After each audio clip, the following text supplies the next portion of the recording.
Good morning and a happy Christmas to you, whether you are joining us on Christmas Day, on Boxing Day or any other day. It is good to be able to welcome you to this time of worship where we can just pause for thought and reflect on God's gift to us. We recognise that this has been a very busy season for you, and so many of you have given so much, and we want to thank you for all that you have done within your communities over this past few weeks, but also over the past year. We hope that you can now relax and you can just take in the blessings of this day. To begin our worship together, I invite you to join with us as we sing sweet chiming Christmas bells. And then following that, we're going to share a familiar passage of scripture from John chapter 1 and verses 1 to 18. These words are taken from the Voice translation.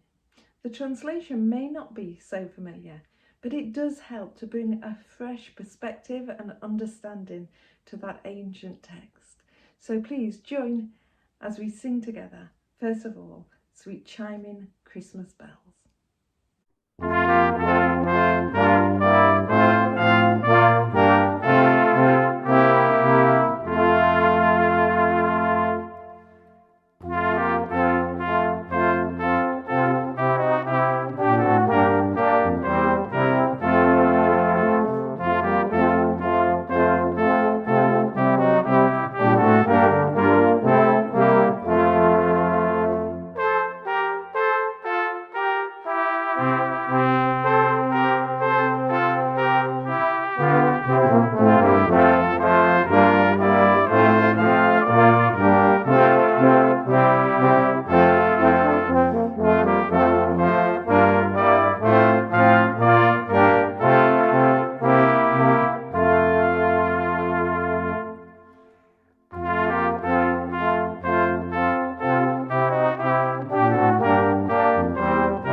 Before time itself was measured, the Voice was speaking.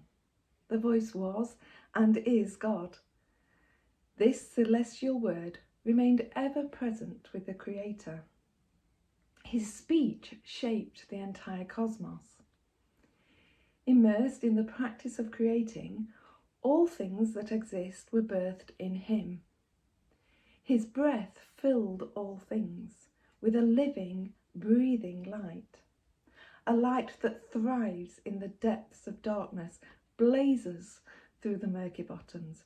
It cannot and it will not be quenched. A man named John, who was sent by God, was the first to clearly articulate the source of this light. This baptizer put in plain words the elusive mystery of the divine light, so all might believe through him. Some wondered whether he might be the light, but John was not the light. He merely pointed to the light. This true light, who shines upon the heart of everyone, was coming into the cosmos. He entered our world, a world he made, yet the world did not recognise him. Even though he came to his own people, they refused to listen and receive him.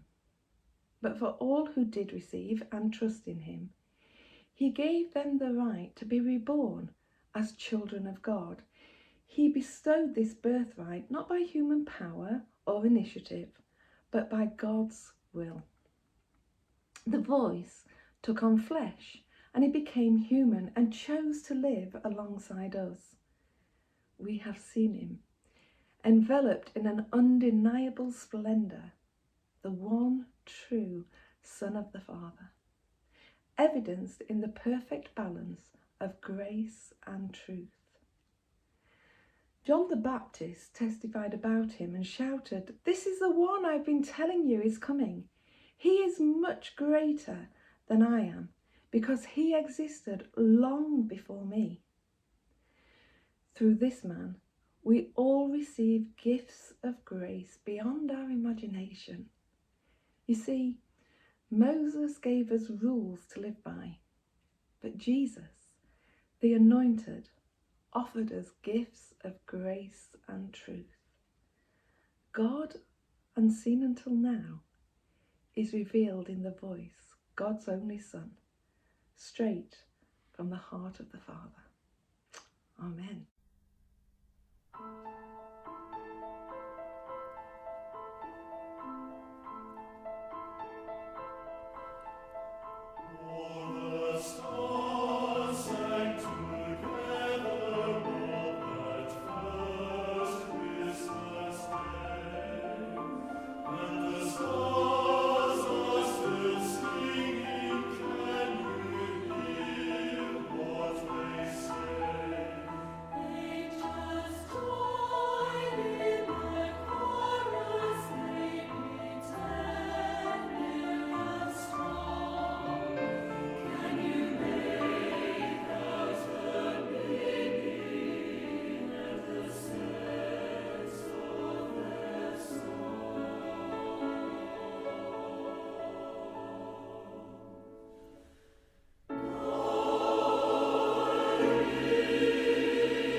Christmas. Do you have some favourite Christmas memories? I have plenty. I remember Christmas Day dinner, sat in a hairdresser's shop. I hasten to add, it was my mum's hairdresser's shop, and all we had to do was go through a door into the shop. But this particular Christmas, that was the only room big enough to house everybody that was coming for Christmas lunch. I think it was our family, granddad, great uncle, auntie, cousin. We were all around the table. And I remember we got to Christmas pudding and we were rooting through our Christmas puddings for the sixpence, when suddenly my granddad pulled out a pound note out of his.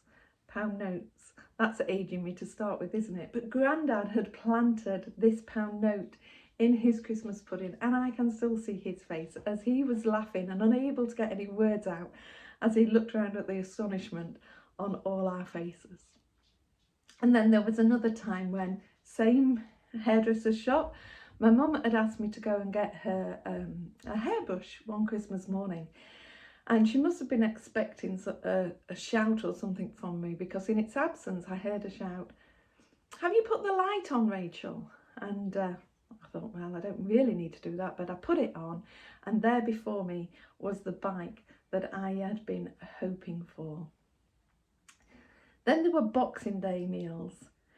Our whole family, the wider family, would go out to a restaurant for a meal together, and I used to love those events when we'd put on our clothes that we had bought especially for the occasion, and then we'd go back to somebody's house and we'd get out all the old cine films, and then we'd play games together like sardines.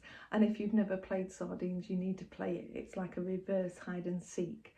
How so many of us children fit in my uncle's cloak cupboard at the bottom of his stairs is still beyond me to this day. Boxing Day with the wider family was something of a tradition for a number of years in our house. But we had to let go of that tradition as our family kept on growing. I think we got to about 46 of us, and it was difficult to find somewhere that could house us all, and it just became too manic, in all honesty. But I wonder whether you have those special memories too. For some of us, Christmas Day, Boxing Day is a time when we can relax. Everything is done, everything is sorted, and if it didn't get sorted, well, it's too late. And we have a little bit more headspace. Maybe you're a Boxing Day salesperson, or maybe you like to just hit the shops to return the gifts that either don't fit or are unwanted, or simply don't work, I don't know. Or maybe you are persuaded by all those usual holiday adverts that are on at this time of year, and you start to plan, where are you going to go for your next adventure? Well, historically, Boxing Day was a day for giving. It was a day when servants would be given a day off by their masters. It was a day when alms, those collections for poor, would be given out from the church. It was a day when rich landowners would give gifts to people living and working on their land.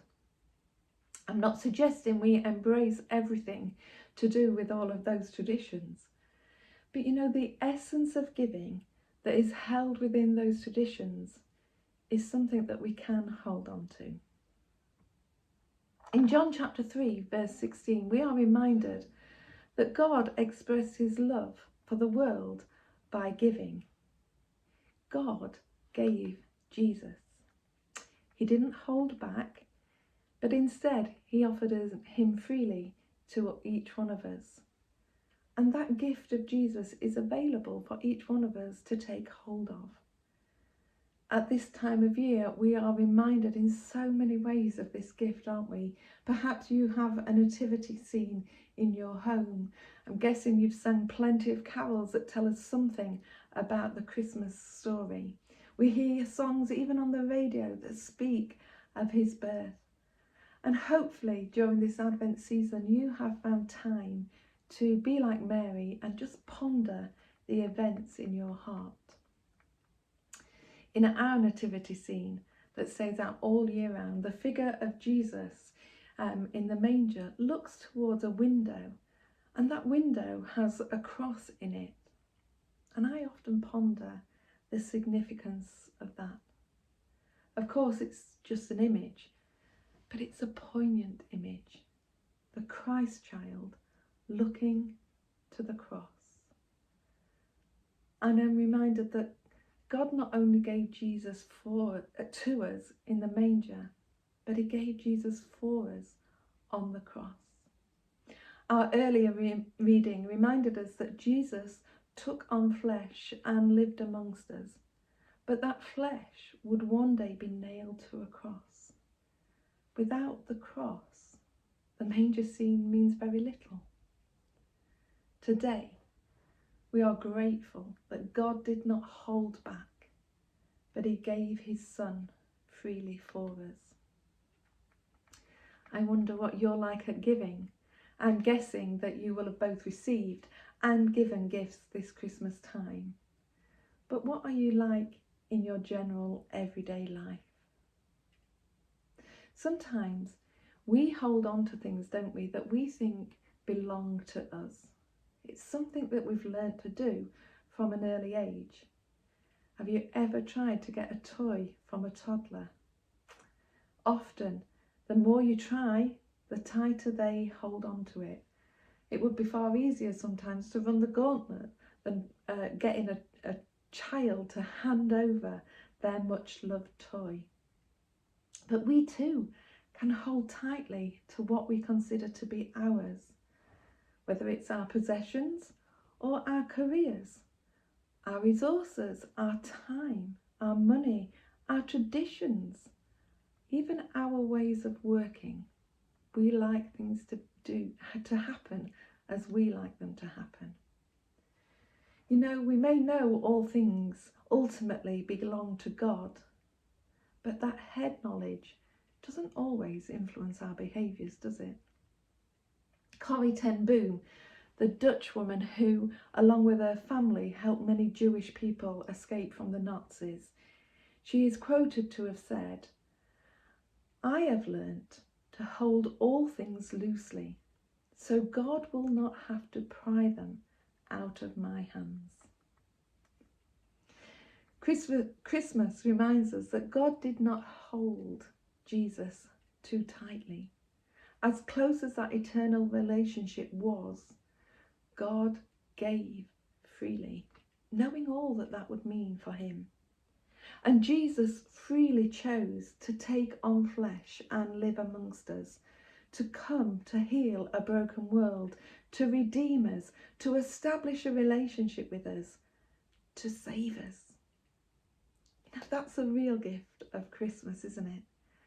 And so today, as you ponder the gift of Jesus and you think about the sacrifice that God made, the price that he paid and all that that meant and all that that means for you, perhaps you could also take a few moments to consider whether there are things that you are just holding too tightly to. Are there things that perhaps you don't need to carry with you as you move into 2022? Corrie ten Boom is also quoted as saying, "Hold loosely to the things of this life, so that if God requires them of you, it will be easy to let them go." Hold loosely to the things of this life, so that if God requires them of you, it will be easy to let them go. Christmas time is a time for giving. Giving is something that is supposed to flow easily from the followers of Jesus. But does it? Often we have to dig really deep, don't we? We have to love as deeply as God loves us. To be the bearers of the gift of Jesus and to be the bearer of the gifts of his love and his grace and his forgiveness and his willingness to be reconciled. Sometimes we have to be prepared to let go of things and to not hold so tightly to others. Sometimes We need to remember the underlying essence of some of our traditions, rather than holding on to everything to do with that tradition. Sometimes we just need to loosen our grip, and then we are able to come before God with open hands and say, "Here you are, Lord, take what you want from me, and I'm ready to receive from you." May we be able to do that this Christmas time. Let's pray together. Thank you, Jesus, that you came and you dwelt amongst us. Thank you that we have been able to pause and to ponder the gift you have given to us. Thank you that you were willing to not only come to the manger, but to go to the cross. Thank you that you gave yourself for us.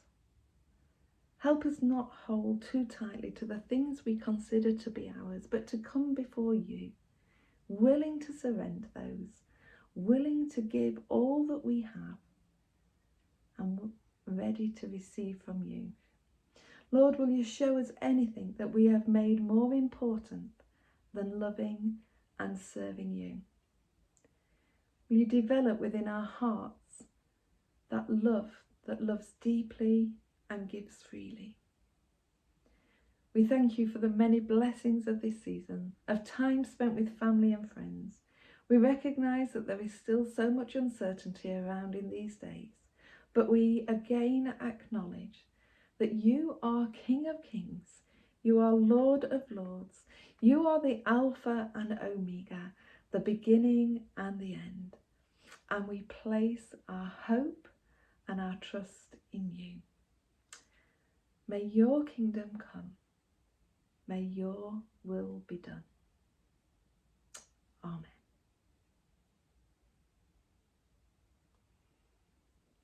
Join with me now as we sing together, "Who is he in yonder stall?"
and a blessing together.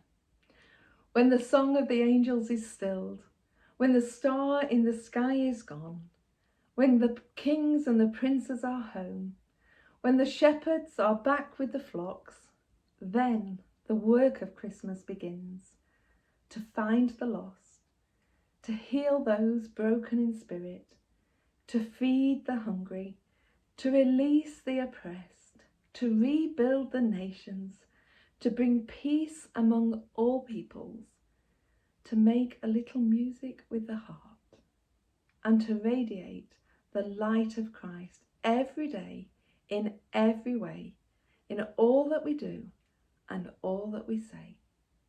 Then the work of Christmas begins. Amen. May God bless you, and may you continue to have a very happy and blessed Christmas time.